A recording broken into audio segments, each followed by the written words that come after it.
Bueno, como oraba, hoy es un día muy especial por lo que pasó hace 2000 años.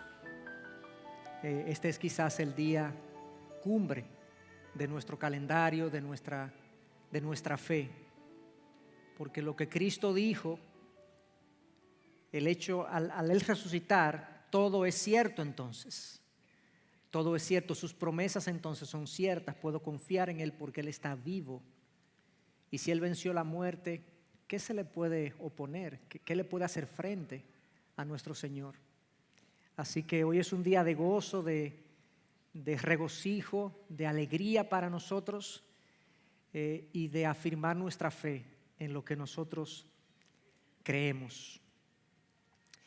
Hermanos, si tú fueras o te dieran la oportunidad de ser testigo de algún evento de la historia bíblica, ¿cuál sería ese? Que te digan, si tú puedes retroceder en la historia e irte a algún punto de la historia bíblica, ¿a dónde tú irías? Quizás te gustaría ser testigo de el momento inicial de la creación, donde Dios dice, hágase la luz. Y todos los elementos, la materia, la energía, el espacio, el tiempo, inician en un momento dado. O quizás te gustaría ir al arca de Noé, donde todos los animales en fila, en pareja, están entrando al arca uno por uno y ninguno se sale de su carril, todos entran según la orden de Dios. O quizás a algunos les gustaría ir al Éxodo y ver lo que pasó en el Éxodo y no solamente ver las 10 plagas de Egipto, sino ver el mar abierto y ver a Dios alimentando el pueblo con maná todos los días y ver una nube que los cubría durante el día del sol y ver una columna de fuego que los calentaba y los dirigía de noche. Quizás otros quisieran estar cuando Moisés estuvo ahí viendo a Dios escribir las tablas de los 10 mandamientos y cuando Dios le permite a Moisés ver sus espaldas y dice que toda la gloria de Dios pasó por delante de Moisés y Moisés pudo divisar, si podemos así decirlo, las espaldas de Dios. Hay algunos que quizás quisieran estar ahí donde se produjo la batalla de Jericó y donde al grito del pueblo las murallas de Jericó cayeron hacia afuera, dice el texto bíblico, dando una muestra que no fueron los judíos que la tumbaron, sino que Dios la tumbó hacia afuera. Son eventos que llaman nuestra atención, que capturan nuestra curiosidad, son cosas extraordinarias. Algunos quisieran ver la pelea de David y Goliat. Lamentablemente yo no sé si podremos conocer a Goliat, porque no creo que esté en el cielo Goliat, pero yo hubiese querido ver a Goliat y a veces digo que cada vez que vemos una persona alta, mis hijos me preguntan, ¿Goliat era más grande que ese? Y siempre decimos sí, un poco más grande, un poco más grande.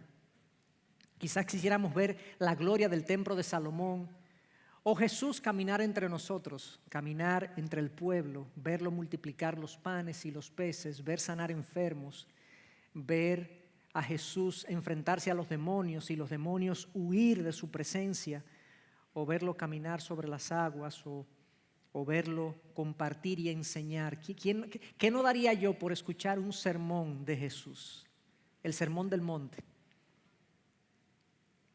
Verlo predicar. Quizás ilustrarlo, simplemente mencionarlo, ya lo desanima de estar aquí oyéndome a mí.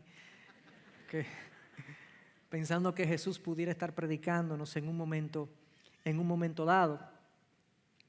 Bueno, todo eso sería una buena cosa y sería bueno verlo, pero el evento cumbre de la historia bíblica es la resurrección.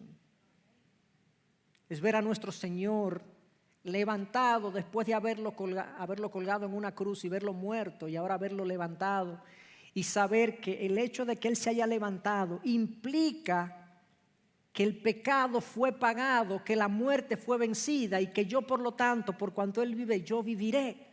Eso es algo que cuando uno lo piensa y uno ve al Señor, a mí me gustaría, por encima de todo lo demás, de todo lo mencionado, ver a Cristo resucitado. Verlo caminar, verlo hablar, verlo enseñar. Y eso es precisamente lo que les ocurre a dos discípulos sencillos que van camino a una pequeña aldea saliendo de Jerusalén en Lucas 24.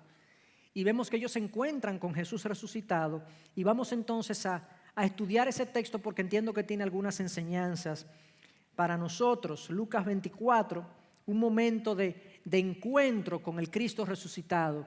Un pasaje que comienza con una nota triste, con una nota deprimente, típica de la desilusión y del fracaso de un entierro de un familiar o de un ser querido, pero que termina con una nota gozosa y entusiasta, como aquellos que siempre les ocurrió a los que se expusieron a la resurrección del Señor.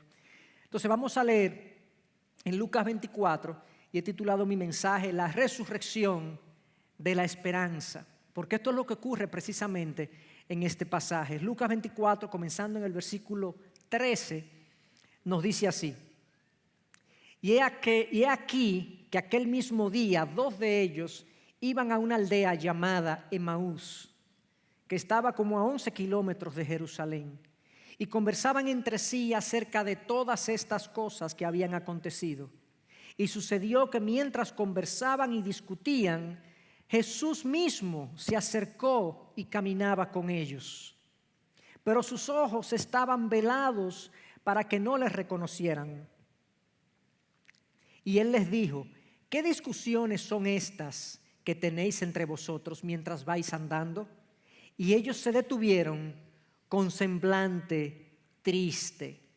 Ahí está la nota de tristeza, de desilusión, de fracaso a la que hacía yo referencia. Ese es el estado emocional de gente que acaba de enterrar a un ser querido, y más que un ser querido, acaban de enterrar, por así decirlo, a su maestro por tiempo, a su líder, a su esperanza, porque en Jesús estaba la esperanza del pueblo, de una parte del pueblo de Israel, de que iba a ser el redentor de Israel. Pero veamos algunas cosas en estos primeros versos de este pasaje. Cuando dice aquel mismo día, que es como comienza el versículo 13, y he aquí aquel mismo día, hace referencia al versículo 1 del capítulo 24, que se nos dice que era el primer día de la semana. Al rayar el alba, las mujeres vinieron al sepulcro. O sea, estamos hablando que este día, cuando estos hermanos o estos discípulos tienen un encuentro con Jesús, es el día de la resurrección. El día cuando las mujeres fueron al rayar el alba, o sea, de madrugada, fueron al sepulcro, y el reporte, según ellas, es que no encontraron al Señor. O sea, que estamos hablando del domingo de resurrección, un día como hoy, hace unos 2000 y tantos años atrás, se da precisamente esto. Y nos sigue diciendo el pasaje que 2 de ellos iban a una aldea llamada Emaús. ¿Quiénes son estos 2 discípulos?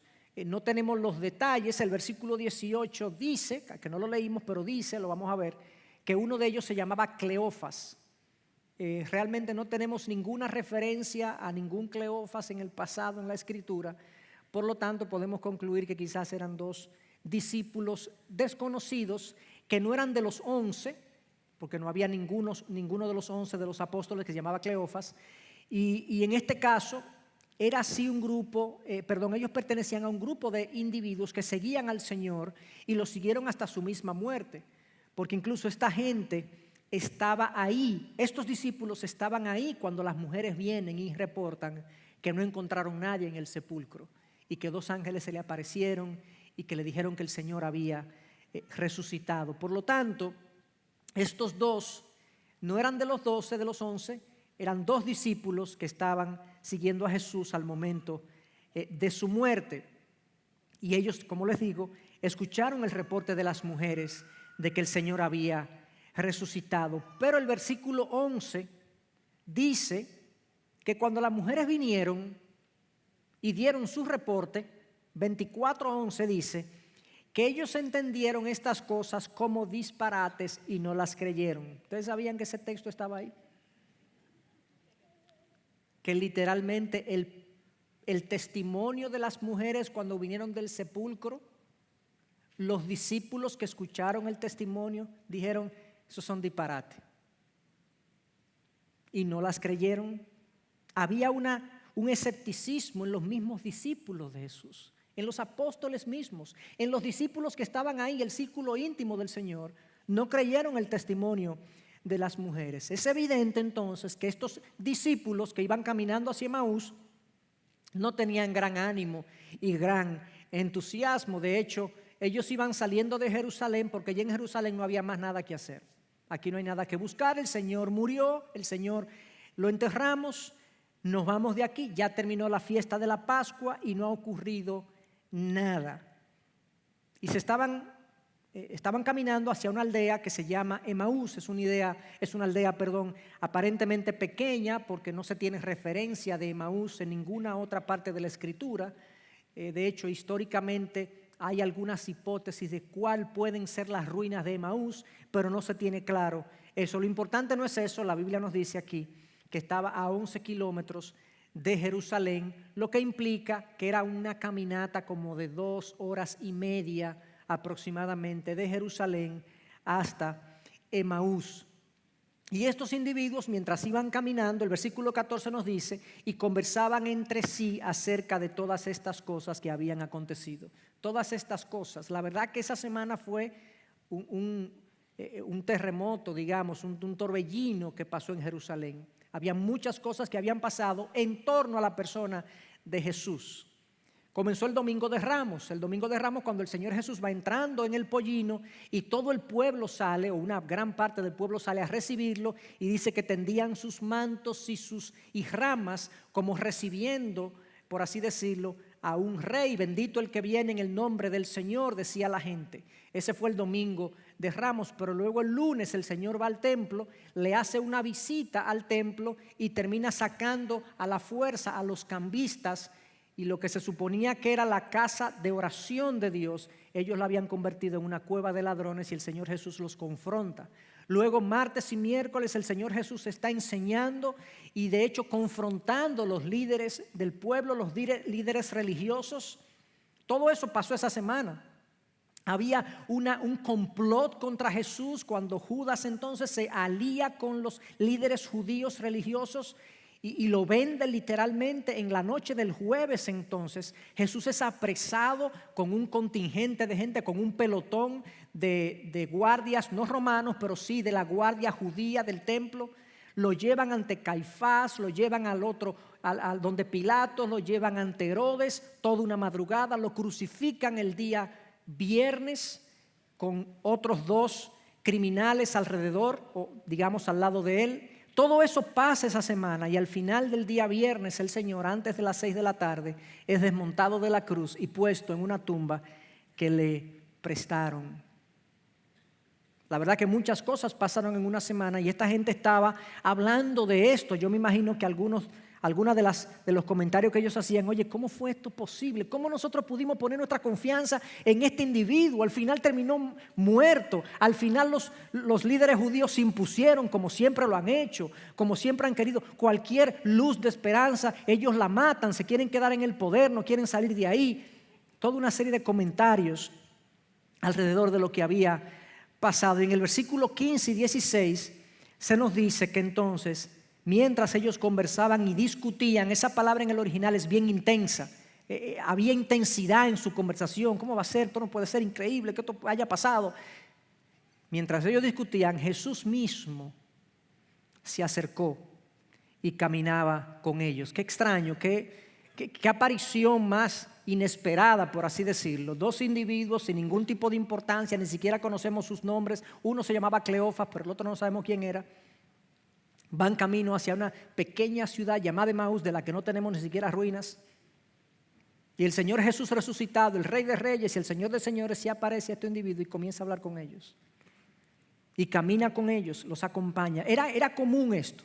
Esto era común, que la gente en el camino se acompañara. La gente caminaba, era una cultura del caminar. Nadie tenía carros individuales, a menos que no fuese un rey, que tenían sus carruajes, pero la gente caminaba y la gente se juntaba en las orillas y en los caminos y hablaba unos con otros. Por lo tanto, eso no le llamó la atención a ellos, que un desconocido se les acercara y hablara con ellos.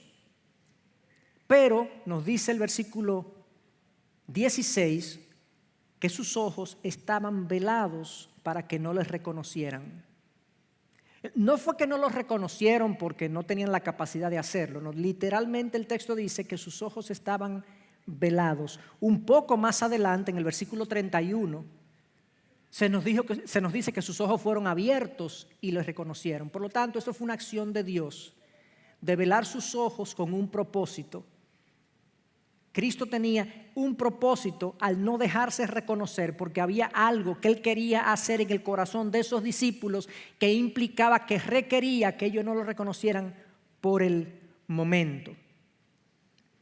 Y en este caso, ellos no lo reconocieron. Valga la redundancia, ya lo dije eso. Dicho sea de paso, en ninguna de las apariciones de Jesús, de las 11 apariciones de Jesús que hay en el Nuevo Testamento, la única donde hay una aparición y donde se sabe que es un ser celestial y que es el Señor, es la de Pablo. Pablo se le aparece, Jesús se le aparece a Pablo y Pablo literalmente le dice: ¿quién eres, Señor? O sea, Pablo tenía claro que un ser celestial, poderoso, se le había aparecido. En todas las demás apariciones de Jesús resucitado en los evangelios, las 10, en ninguna Cristo es reconocido en la primera mirada. En todas dudaba, incluso cuando se le aparece a María Magdalena lo confunde con el jardinero. Yo pensaba que tú eres el hortelano. María, soy yo. Señor, Raboní, le dice. O sea, ella no lo reconoció inmediatamente. No sabemos exactamente por qué, porque sabemos que Jesús parecía humano. Si lo confundió con un jardinero, parecía humano. Si esto lo confunden con un extraño que está caminando con ellos, era humano. O sea, él tenía un cuerpo humano. Pero evidentemente también tenía las marcas de sus cicatrices, porque en varias ocasiones, por lo menos en una ocasión, le dice a Tomás: entra tus manos en mis heridas, aquí en mi costado. Él tenía el cuerpo con el que murió, él lo tenía. Entonces era humano, tenía el cuerpo. ¿Y por qué no lo reconocían entonces?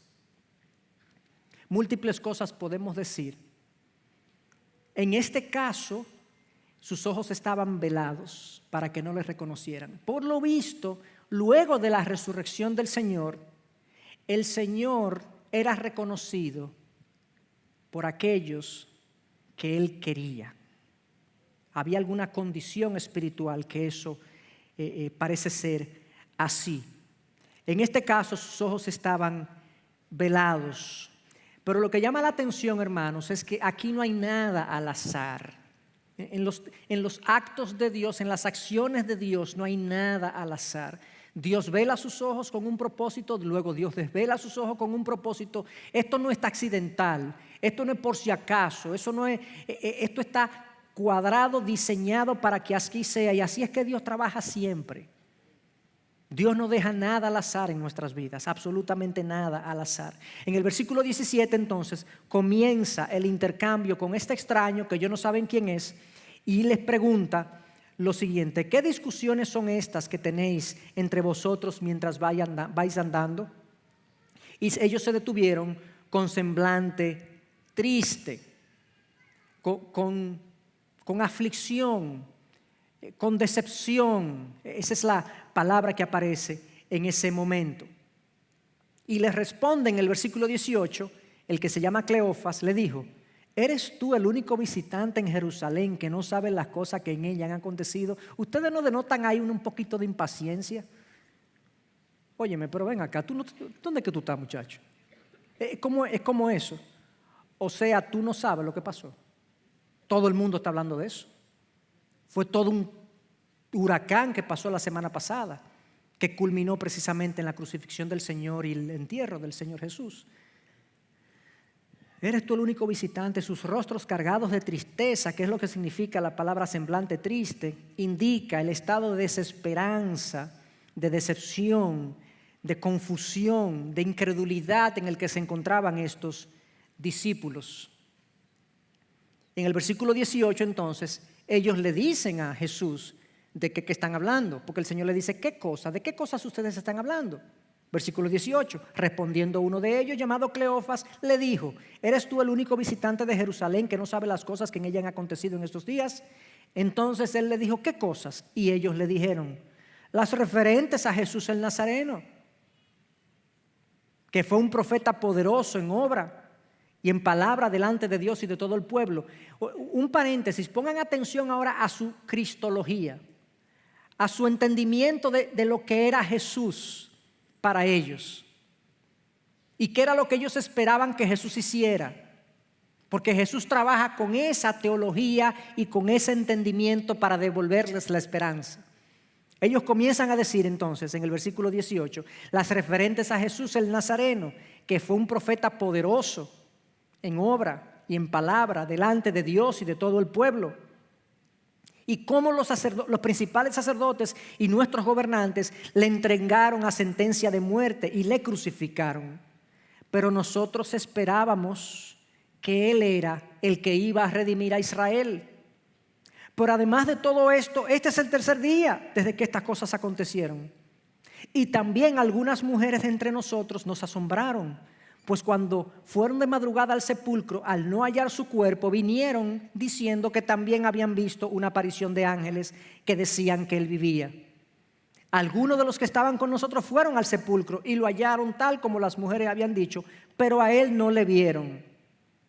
Esa es su cristología. Eso es lo que ellos entienden acerca de Jesús. Y obviamente en la descripción uno se da cuenta de que a pesar de que ellos entendían que Jesús era un gran profeta, ¿lo vieron?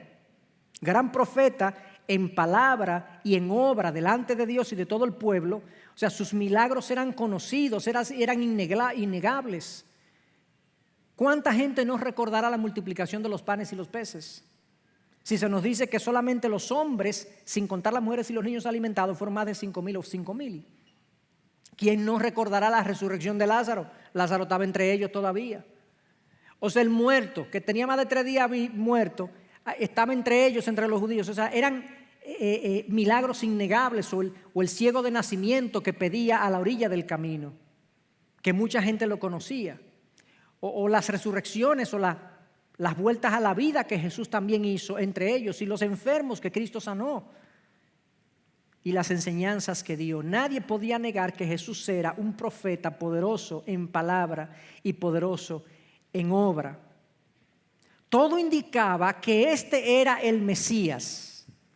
De ahí que el versículo 21 ellos dicen, nosotros esperábamos que Él era el que iba a redimir a Israel. O sea, era tan grande Jesús, era tan portentoso su ministerio, que nosotros esperábamos que este era el Mesías. Fíjense, en pasado esperábamos, pero ya no lo esperamos, ya no lo esperamos porque lo mataron el viernes, y además este es el tercer día que estas cosas ocurrieron y no ha pasado nada.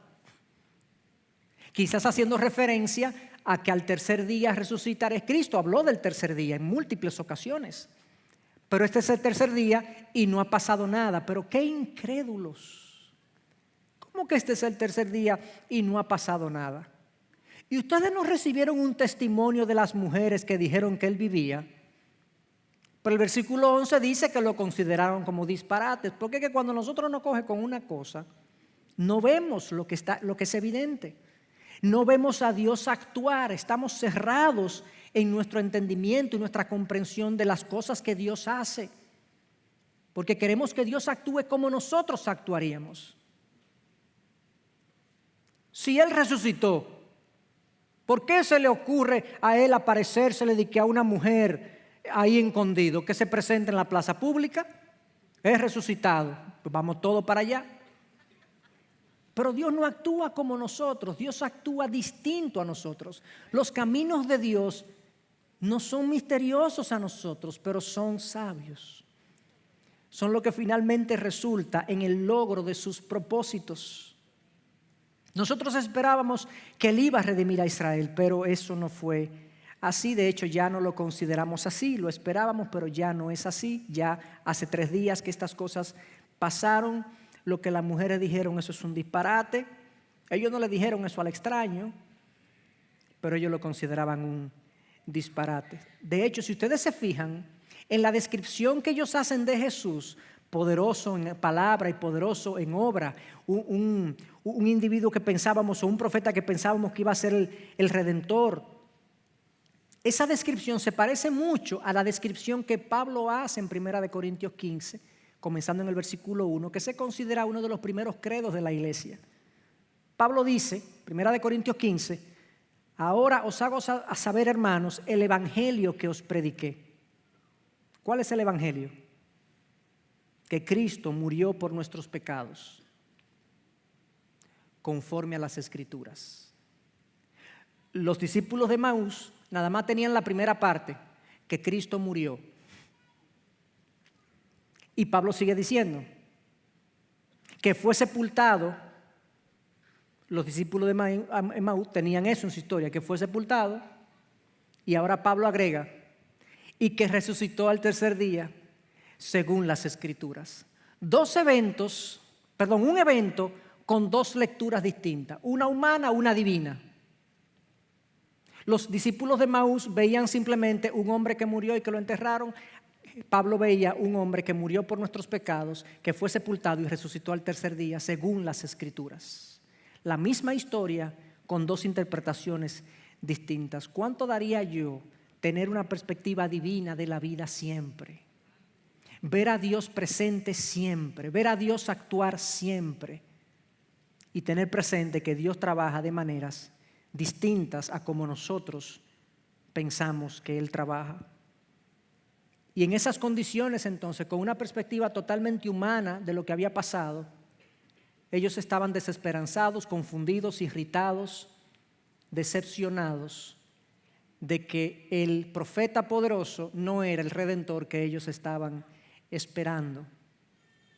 Pero eso no se queda ahí, hermanos, porque en el versículo 25 Jesús comienza a hablar, y yo diría, arrancó el hombre.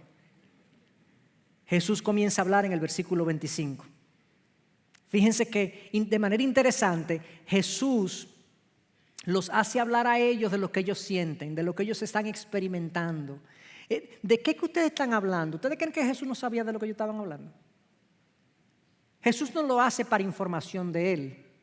Es para que ellos verbalicen sus frustraciones. Es para que ellos verbalicen sus dolores, sus decepciones. Es como una sesión de consejería personal y Jesús lo quería llevar exactamente al punto donde ellos iban a estar dispuestos a recibir este fuego de esperanza que Cristo le traía con la enseñanza que está a punto de compartir con ellos. Y en el versículo 25 entonces, Jesús les dijo: oh insensatos y tardos de corazón para creer todo lo que los profetas han dicho.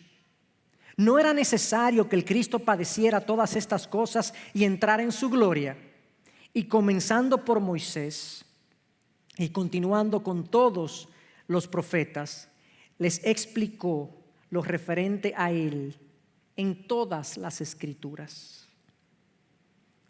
Ay, qué paciencia, Señor. Qué paciencia tuvo Jesús con estos discípulos. En ese momento, cuando Jesús se le aparece, Jesús se da cuenta y se percata. Él sabía, obviamente, que ellos estaban luchando con incredulidad, con confusión y con desánimo. Jesús los confronta, pero los estudiosos del lenguaje original indican que esta confrontación de insensatos y tardos de corazón no es hostil, no es agria, es una confrontación amorosa, pero es una confrontación. Él usa dos palabras para confrontarlos: insensatos y tardos de corazón. La primera palabra, la Nueva Traducción Viviente la traduce como necios, insensatos, necios. La Nueva Traducción Internacional la traduce como torpe. Una palabra, un sinónimo podría ser como despistados. Ustedes no se están llevando lo que está pasando aquí, no se están dando cuenta de lo que está pasando aquí. Pero le agrega, además de decirle qué despistados son ustedes, le dice tardos de corazón. Y eso ya es más profundo, porque esa es la razón por la que ellos son despistados. Ellos no están entendiendo y no se están llevando lo que está pasando con Jesús, no están entendiendo lo que pasó con su Mesías, porque ellos son tardos de corazón, tienen una indisposición a creer lo que ha pasado. Es como cuando nosotros, Dios hace algunas cosas que a nosotros no nos gustan, no nos cuadran, y decimos, a mí no me cuadra eso, yo no sé. Yo no sé porque no me cuadra, pero si tú te abres a que te cuadre, quizá tú entiendes lo que está pasando. Ellos estaban indispuestos, espiritualmente a entender que el Mesías tenía también que sufrir. Quizás en su orgullo, en su arrogancia, ellos no concebían que su Mesías tuviese que sufrir. ¿Cómo va a ser que el camino a transitar de mi Mesías sea uno de sufrimiento y derrota y muerte? Eso no puede ser. En su teología eso no cabía. El sufrimiento y la aflicción no cabía en su teología, en su manera de entender al Mesías y su ministerio.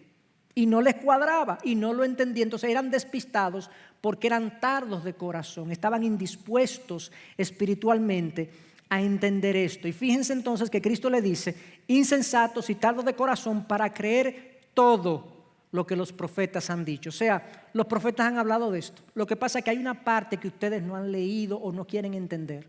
Sí lo habían leído, pero no la querían entender. Ellos habían leído la Biblia y la habían entendido selectivamente. Los pasajes que les gustaban lo abrazaban, los pasajes que no les gustaban, ay, yo no lo entiendo, o le buscaban una explicación rara, al punto incluso que los pasajes que tenían que ver con el sufrimiento del Mesías en el Viejo Testamento, los judíos inventaron un segundo Mesías o un segundo personaje que era el sufriente y había uno que era el victorioso, entre otras interpretaciones. Israel incluso a veces le asociaban que Israel era ese personaje que sufría, Israel como pueblo, y que el Mesías glorioso era el otro. Eran dos personajes, pero nunca conjugaron en un solo personaje las dos realidades de que el Mesías venía a sufrir. Y Jesús le hace la pregunta en el versículo 26, ¿no era necesario que el Cristo padeciera todas estas cosas y entrara en su gloria? ¿Era necesario o no era necesario? Y yo de hecho no voy ni siquiera a hacer un análisis histórico de esa pregunta, sino actual. Conociendo la condición del corazón humano, mira para adentro, mírate tú, mira tu condición, mira tus pecados, mira tus orgullos, tus envidias, tu desenfoque, tu enfoque egoísta de la vida, tus mentiras, tus robos, tus lujurias, tus deseos desenfrenados, las nuestras, y preguntémonos, ¿no era necesario que el Mesías padeciera por nosotros? ¿No era necesario que hubiese alguien que viniera y cargara nuestra culpa y la pagara frente a Dios? Claro que era necesario. Los judíos, en el caso de ellos, tenían desde el inicio de los tiempos, viendo sacrificios de cordero, sacrificios de cordero, sacrificios de cordero, sacrificios de cordero. ¿Y por qué eran necesarios los sacrificios y los sacrificios y los sacrificios y la sangre vertida y la sangre vertida? Porque Dios había dicho que la paga del pecado es muerte. El Mesías tenía que sufrir, era necesario que él sufriera. Si no hay muerte del Mesías, no hay redención de pecado. Era algo claro, que estaba claro en la Escritura. Pero ellos no lo entendieron porque eran tardos de corazón, porque había un aspecto de la palabra que ellos no querían entender, no querían aceptar que eso era así. Había una resistencia espiritual a entender que Dios trabajaba incluso por medio del sufrimiento del Mesías. Al punto que en Marcos 8 Jesús tiene una discusión con Pedro, uno de sus discípulos más cercanos. En el versículo 31 de Marcos 8 se nos dice, y comenzó a enseñarles que el Hijo del Hombre debía padecer muchas cosas y ser rechazado por los ancianos, los principales sacerdotes, los escribas, y ser muerto y después de 3 días resucitar. Oigan lo que viene aquí, no sé si ustedes se han dado cuenta de esa frasecita. Y les decía estas palabras claramente. Y Pedro le llevó aparte y comenzó a reprenderle. No, Señor, no diga eso, no hable de eso. Hay gente que no quiere hablar de ciertas cosas malas. No hable de eso, que eso no te va a pasar, que no te acontezca. Y Jesús le dice en el versículo 33, mas él volviéndose y mirando a sus discípulos, reprendió a Pedro públicamente y le dijo: quítate de delante de mí, Satanás, porque no tienes en mente las cosas de Dios, sino en mente las cosas de los hombres. Tú no estás pensando como Dios piensa. Sí, el que es de Dios puede sufrir. El Mesías tiene que sufrir. Esa es la indisposición de corazón a no entender ciertas cosas. Ahí está. No, Señor, no diga eso, pero Él lo está diciendo. Él es el Mesías, eso es lo que le está diciendo. Me va a pasar esto. Y esta indisposición los llevó a ser torpes, despistados. No entendían una parte de las Escrituras. Entonces Jesús, con una paciencia muy típica de Él y muy diferente a la nuestra, desde el versículo 26 se nos dice, 27, y comenzando por Moisés y continuando por todos los profetas, con todos los profetas les explicó lo referente a Él, lo referente a Él en todas las Escrituras. Jesús entró en una clase bíblica con estos discípulos. Duró posiblemente un par de horas porque Él comienza a caminar con ellos saliendo de Jerusalén y llegan a Emaús y ellos están hablando. O sea, eran 2 horas y pico con Jesús ahí deshilachando los pasajes, enseñándole lo que las Escrituras decían acerca de Él. Y lamentablemente, yo diría, pero me cuido en decir ese lamentablemente porque el Señor decidió no revelarnos estas cosas. Lamentablemente no tenemos qué fue lo que Jesús le enseñó. Solamente se nos dice que le enseñó todo lo referente a Él en todas las Escrituras. Jesús dijo que las Escrituras daban testimonio de Él en Juan 5:39. Y nosotros sabemos que nosotros no podemos entender el Viejo Testamento a menos que no entendamos el personaje de Jesús. Jesús es el eslabón perdido del Viejo Testamento y de toda la Biblia, de hecho. Entendemos la Biblia cuando entendemos el personaje de Jesús, su ministerio. Y en el Viejo Testamento vemos a Jesús de múltiples formas, pero lo vemos al menos de 3 maneras distintas. Por un lado lo vemos profetizado. Hay muchas profecías, más de 300 profecías acerca de Jesús. Por otro lado lo vemos tipificado. O sea, habían cosas que se hacían en el Viejo Testamento que apuntaban a Jesús, como el Cordero de la Pascua que se sacrificaba, apuntaba a Jesús, al Mesías Redentor. Y vemos a Jesús profetizado, tipificado y presente. Vemos incluso a Jesús, la segunda persona de la Trinidad, haciéndose presente en diversos momentos del Viejo Testamento. Jesús está a lo largo de la palabra y sobre todo en el Viejo Testamento de diferentes formas. Aunque no tenemos una lección detallada, yo quisiera simplemente ilustrarle o presentarle algunas de las verdades contenidas en el Viejo Testamento que hablan de Jesús, para que tengan una idea de cuál pudo haber sido esta clase, esta instrucción bíblica de estos discípulos. Por ejemplo, en Génesis 3:15, la primera vez que vemos el Evangelio en la Biblia, se nos habla que la simiente de la mujer pisoteará la cabeza de Satanás, haciendo alusión a que la simiente de la mujer, uno nacido de mujer, la simiente de la mujer, vencería a Satanás. Eso es lo que se conoce como el protoevangelio, la primera alusión al evangelio en todas las Escrituras. En el libro del Éxodo encontramos la historia del Cordero de la Pascua y Cristo es nuestra Pascua, nos dice Pablo en 1 Corintios 5:17. En Levítico leemos acerca de los sumos sacerdotes que hacen sacrificios por la gente, pero Cristo, nos dice el libro de Hebreos, que es nuestro sumo sacerdote. En Deuteronomio, Moisés profetizó que un profeta vendría que sería más grande que él mismo. Ese profeta es Jesús. En el libro de Josué, Josué se encontró en un momento dado, antes de entrar en batalla, con un personaje, un hombre vestido de batalla, con una espada en mano, y Josué le pregunta: ¿tú estás con nosotros o contra nosotros? Y el personaje le dice: no, ¿tú estás conmigo o con quién? Yo soy el capitán de los ejércitos del Señor, le dice.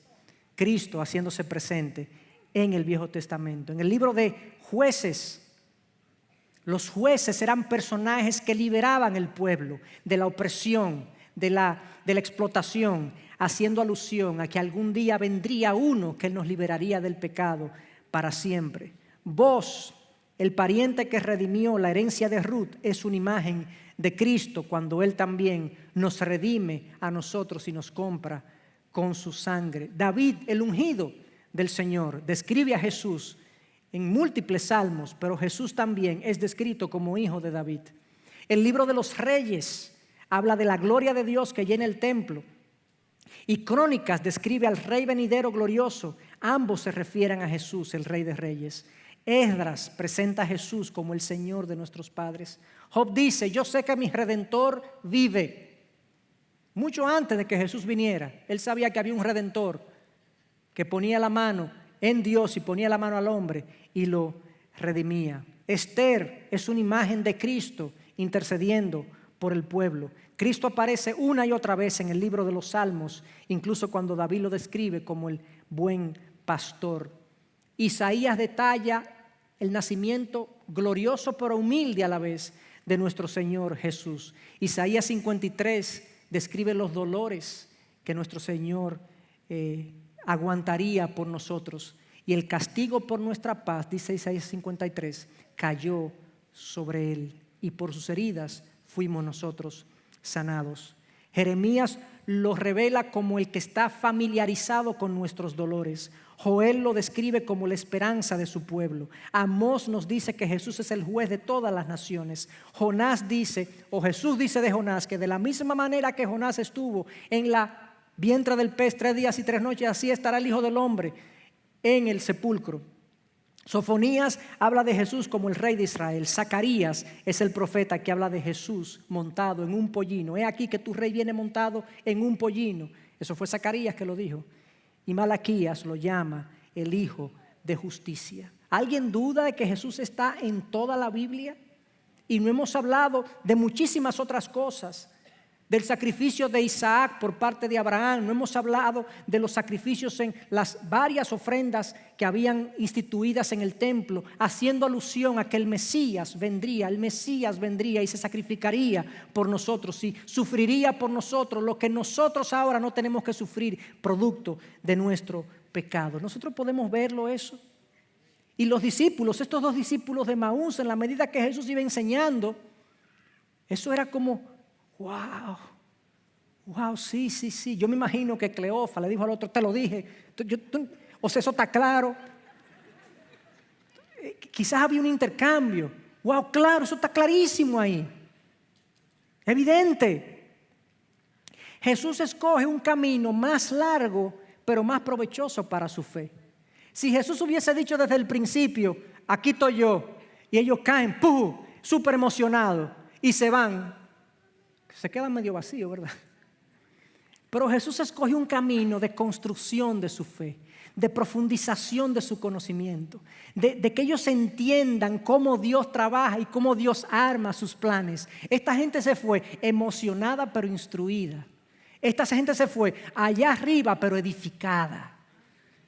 Y cuando Dios trabaja en nuestras vidas, hermanos, Dios trabaja no solamente en sacarnos de nuestros problemas y de nuestros dolores y de nuestras decepciones. Dios trabaja en formar nuestra fe, en formar nuestra manera de pensar acerca de las realidades de la vida.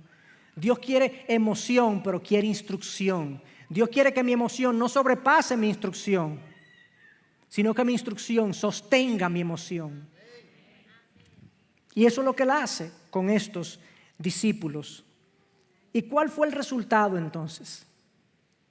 El resultado de toda esta enseñanza fue esperanza. Desde el versículo 28, miren lo que comenzamos a leer. Se acercaron a la aldea donde iban y él hizo como que iba más lejos. Y ellos le instaron diciendo, quédate con nosotros porque está ya atardeciendo y el día ya ha declinado. Y entró a quedarse con ellos.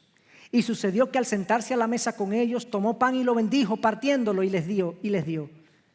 Entonces les fueron abiertos los ojos y les reconocieron, pero él desapareció de la presencia de ellos. Y se dijeron el uno al otro, ¿no ardía nuestro corazón dentro de nosotros mientras nos hablaba en el camino, cuando nos abría las Escrituras? Y levantándose en esa misma hora, regresaron a Jerusalén y hallaron reunidos a los 11 y a los que estaban con ellos, que decían, es verdad que el Señor ha resucitado y se ha aparecido a Simón. Y ellos contaban sus experiencias en el camino y cómo le habían reconocido en el partir del pan. Esta parte final del relato es muy diferente a los versículos iniciales, donde ellos venían cabizbajo, quizás caminando despacito. ¿Y qué pasó? No, que mataron a nuestro Señor ahí, pensábamos que esto iba a ser el Redentor de Israel y no pasó nada. Hace 3 días que pasó esto, pero no vemos que nada ha ocurrido. Estas son gente animada. Estaban llegando al sitio donde iban ya después de 2 horas y media, 10 kilómetros de caminata, y ellos están invitando al extraño: hey, quédate con nosotros.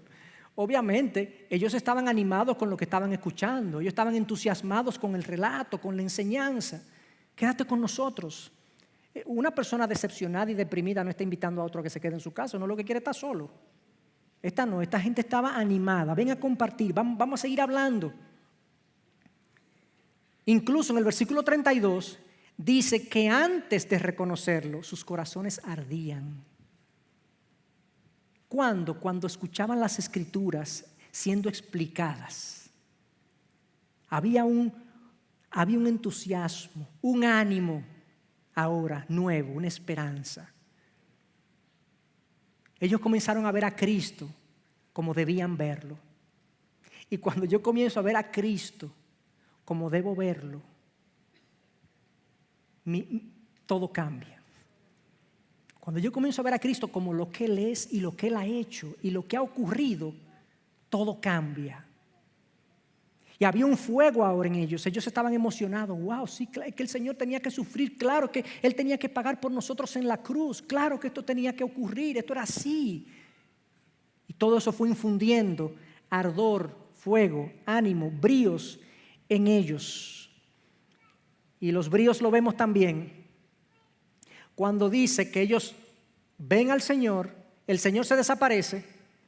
¿Y qué es lo que dice el versículo inmediatamente posterior? 33. Y levantándose en esa misma hora, señores, ya oscuro de noche, los caminos eran peligrosos, pero el Señor resucitó. ¿Qué importa? Vamos para Jerusalén 10 kilómetros para atrás, vamos a decirle a esta gente que el Señor resucitó. Yo me imagino que iban hablando una conversación totalmente diferente de vuelta. ¡Wow! Increíble. Oye, Cleofa, tú eres bruto, Cleofa, porque increíble, Cleofa, tú no viste eso estaba claro. ¿Cómo fue que nosotros pudimos ser tan torpes?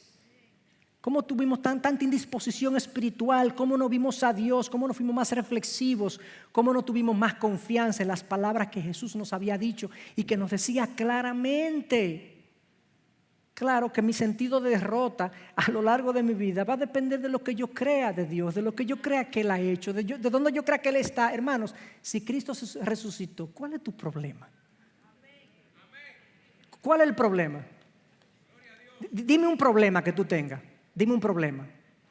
No, que yo tengo un problema económico. Cristo resucitó. Eso significa, Él gobierna. Y tú estás ahí. Yo no estoy diciendo que eso va a mejorar tu condición. No. Lo que eso dice es que tranquilo, Él gobierna. Confía en Él. Espera en Él. Si Cristo resucitó, mi camino cristiano, mi caminar de santidad tiene sentido. Hace sentido porque Él me va a recompensar. Y si Cristo resucitó, el que tiene un camino de perdición y de desvío espiritual, si Cristo resucitó, oye, tú te la vas a ver con Él. Pon en claro tus cuentas con Él, porque Él resucitó. La frase de Cristo resucitó, Jesús resucitó, tiene aplicación a múltiples realidades de nuestra vida. Si Cristo resucitó, ¿cuál es el problema entonces que tenemos nosotros? Y quiero terminar precisamente con eso, hermanos. El hecho de que si en nuestra vida no hay ardor, no hay fuego en nuestro corazón por las verdades del Evangelio, el problema no está en el fuego del Evangelio, sino en la leña del corazón. Está mojada con las cosas de este mundo. No está lo suficientemente ávida de Dios. Y te pregunto, ¿qué es más característico en tu caminar cristiano? ¿Qué caracteriza tu caminar cristiano? Si alguien lo ve desde afuera, un sentido de desilusión, de apatía y de derrota que es típico del que viene de un entierro, como tenían estos discípulos, o tu caminar se caracteriza por el gozo, la victoria y la esperanza y la gloriosa anticipación de que Él vendrá. Todo depende de cómo tú veas la resurrección y cómo tú veas a tu Señor. Es mi oración que así como los ojos de ellos fueron abiertos, los nuestros hoy sean abiertos a una realidad gloriosa. Cristo ha resucitado y Él ganó una vez y para siempre. Ya no hay más batallas, no hay más guerras. Él ganó una vez y para siempre. Por eso es que la Biblia dice es que por medio de Cristo nosotros somos más que vencedores.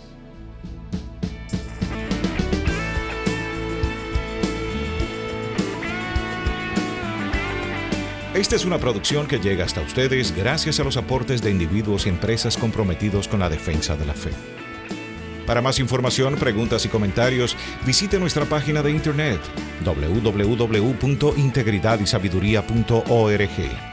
En esta página encontrará información sobre la producción de este y otros recursos que ponemos a su disposición, como también las formas en las que usted puede contribuir con la producción de programas como estos. Les invitamos nuevamente a visitar nuestra página de internet www.integridadaysabiduría.org. Será hasta la próxima, cuando nos reencontremos en su palabra.